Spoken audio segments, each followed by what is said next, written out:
Sasthamkotta Lourdepuram കുരിശടിയിൽ Lourdes മാതാവിന്റെ തിരുനാൾ നടന്നു.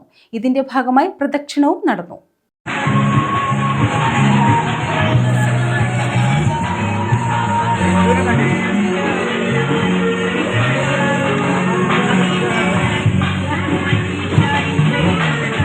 ശാസ്താംകോട്ട ലൂർദ്പുരം കുരിശടിയിലാണ് പരിശുദ്ധ ലൂർദ് മാതാവിന്റെ തിരുനാളാഘോഷം നടന്നത്. ഇതിന്റെ ഭാഗമായി ഭക്തിസാന്ദ്രമായ പ്രദക്ഷിണം നടന്നു. സായാഹ്ന പ്രാർത്ഥനയ്ക്ക് ഫാദർ ജെയ്സൺ മുഖ്യ കാർമ്മികത്വം വഹിച്ചു. ഫാദർ ഫ്രാൻസിസ് പറമ്പി വചന സന്ദേശം നൽകി.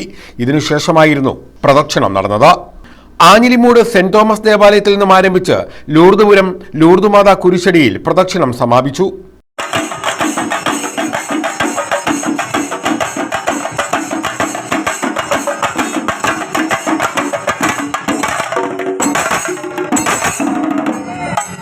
തുടർന്ന് ദിവ്യകാരുണ്യ ആശീർവാദവും നടന്നു. News bureau, Sasthamkotta.